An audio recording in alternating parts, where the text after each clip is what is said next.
What's up, fight fans? In today's video, Khabib unexpectedly addressed Conor McGregor, someone he usually avoids talking about, but this time, his tone was different. I wish him to change himself. On top of that, Khabib dropped some big news about the title fight between Islam Makhachev and Della Maddalena. And guess what? The duck trick by Paul Hughes finally worked. Khabib said Usman Nurmagomedov is now on board for the rematch. So, is it Arman Tsarukyan's turn next? Maybe the same duck move could even get Ilia Topuria to accept a fight. But Tsarukian raises the stakes and unleashes furious insults on Ilya Topuria. There's a lot going on, so let's break it all down step by step. Arman Tsarukyan realized one important thing. If nobody's talking about you, you don't exist. The UFC isn't moving things forward for him. Opponents stay quiet, and his career feels like it's stuck in limbo. Now, Arman's only real strategy is to be as loud as possible, and recently, he brought the trash talk back. He called out Ilia Topuria for refusing to fight him, pointing to a message at the UFC Performance Institute that says fighters should be ready to compete anytime, anywhere.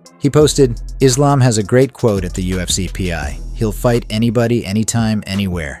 Hey Dana, maybe now's a good time to put a quote in the bathroom for Ilya, reminding him not to sit down while pissing. Thanks, boss." So yeah, Arman's done being quiet. He gets it now. If you want to stay relevant, you've got to be loud. Call Topuria out everywhere. Make headlines. Jump in the cage like Paddy Pimblett if you have to. If not, he might never get the title shot he's chasing. If you look back, it's been the same pattern. Long breaks, struggling to get big fights, and not much hype from the UFC. Worst of all, he once turned down a fight with Mateusz Gamrot, saying it was disrespectful, but that move probably set him back a lot. You can't say no to a UFC offer when you're in Arman's position, especially when you're not Conor or Khabib. But now, he's clearly figured it out. You've got to stand out, even if it means posting wild videos, like the one where he's sitting in a car surrounded by burgers and fries saying, "I'm coming for Joey Chestnut next. Let's hope he doesn't duck me too."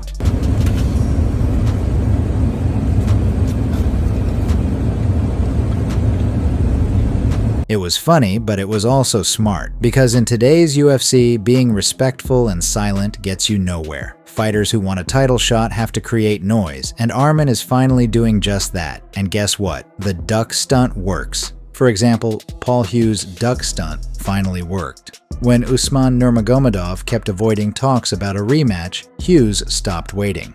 He showed up at PFL Belgium with a bright yellow rubber duck, just like Tom Aspinall did recently, and held it up right in front of the cameras. He made it clear Usman was ducking him, and he wasn't afraid to say it loud. That moment went viral. Hughes followed it up with a cryptic October post on Instagram, cutting together highlights from their first war and his KO win over Bruno Miranda. It worked. Khabib finally confirmed what fans had been waiting for. Paul Hughes versus Usman Nurmagomedov 2, and it's going down in Dubai. Their first fight in January was a wild 5-rounder, filled with tension and razor-thin moments. But delays, deflections, and backstage politics kept the rematch on hold, until Hughes forced it into existence. But that's not all. Khabib just dropped another major piece of news. He recently leaked that Islam Makhachev is set to fight Della Maddalena next at Madison Square Garden. I think here in New York.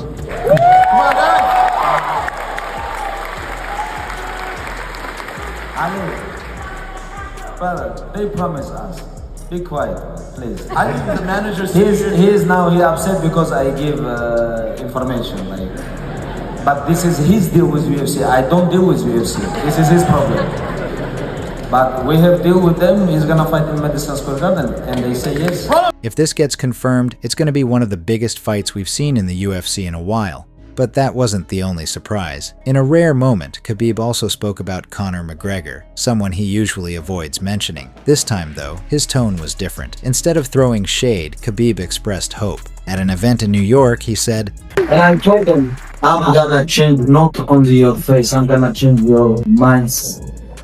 You have to be ready to fall down. If you fell down from high, you know what to do. You know what's gonna happen. I think he was not ready. And this is what happened. All this, I don't wanna mention his name. This is punishment. And he keep doing this. Everything what happened with these old people, women, this, alcohol, this, drugs. This is punishment of him. It's beginning already. What's most beautiful part of this? Allah always give for us. Doesn't matter. Anybody, everybody, to chance come back. Always in this world, chance to come back. Doesn't matter how you play. Allah gonna give you a chance always to come back. You have chances and he have to change. Pretty gracious thing to say. If he gonna change, he can change with him so many other lives too. And that's why I wish him to change himself. If he's not gonna change, he will be punishment all his life. Given everything going on around McGregor, from cancelled fights to legal issues, Khabib's words sounded less like criticism and more like a challenge. But did Conor say anything back to Khabib? Or maybe he's just too busy tweeting back? Let's go! Yeah, still smoking. What are you talking about? Yeah, 5 minutes. He up, red. See that? I'm fucking smash. I'm telling you something. Who are you then? Gonna bickering. Who? Gonna bickering. Who? Gonna bickering. Who the f*** is that? Yeah, me. Let's have a bare knuckle fight then. What would a bare fight Show for? you then, won't I? Oh, yeah. Hey guys, what are you talking about this? Woo! Your guys talk too much.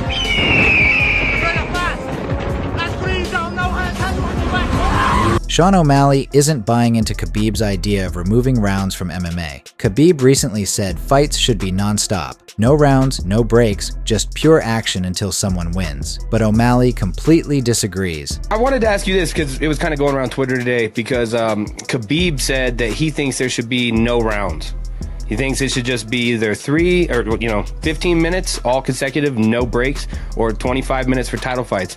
And, I saw that about an hour ago. Now I'm sitting here with the champ with it, So what do you think about that? Definitely would be good for his style. You take a down and they get up for 3. For me, there should be more breaks. Give me a break every time I take him down.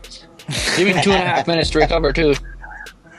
Hell yeah. It's clear these two see the sport very differently. But what do you think? Should MMA be all about raw endurance and dominance, or should rounds and structure play a bigger role in strategy and game planning? Drop your thoughts in the comments. Khamzat Chimaev has denied claims that he asked for $700,000 to do an interview with American streamer Adin Ross. I actually want to tell you something really funny. I don't care. I'm gonna air it out. Oh God, I connected Prismel with one of someone from Khamzat's team, and the guy said $700,000 to stream with Cosma. I never laughed so hard in my life.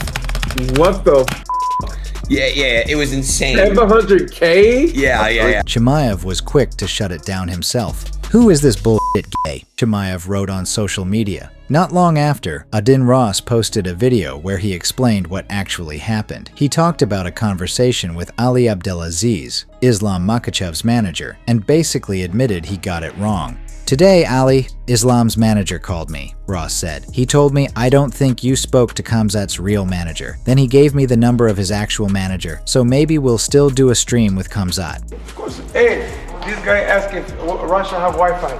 They got Wi-Fi out there. Everything what you find in the US, they have. All right, so I'm gonna come down there, bro. Let's get some training in. Come soon because you think Russia is like village. No, Russia is all technology. Да. Ты на железном канале?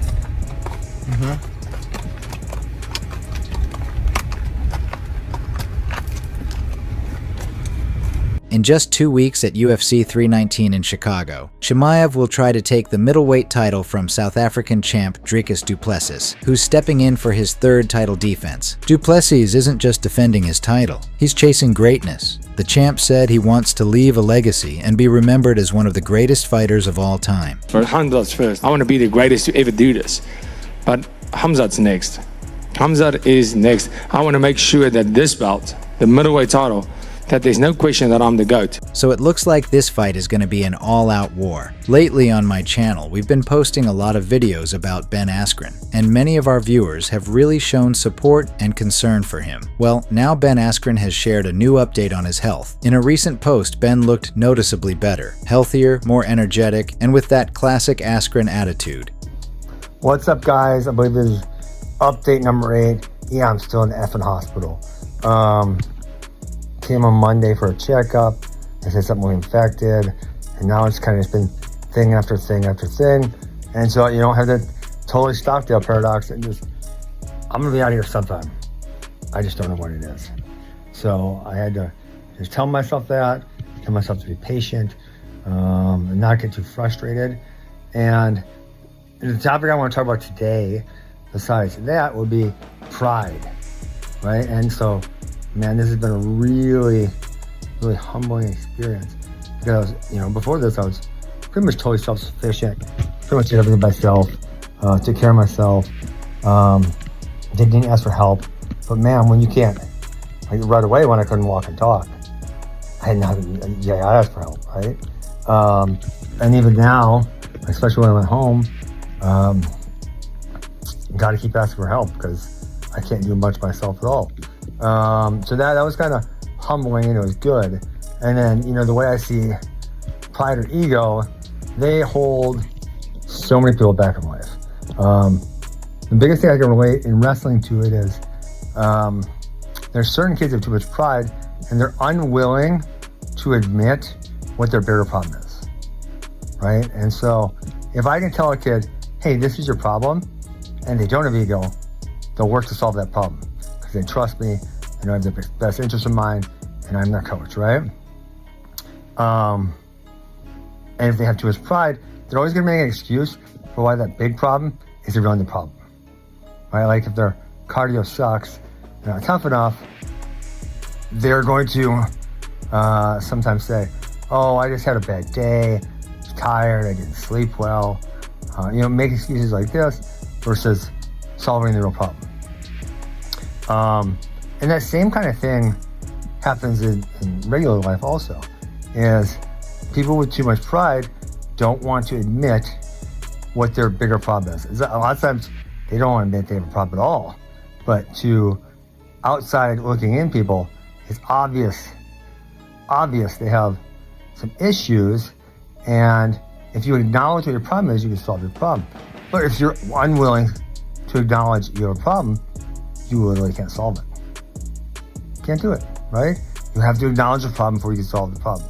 And so this has been pretty humbling for me. I asked for so much help, and it's maybe think about pride and ego and how they really negatively impact people. So that's what I got, guys.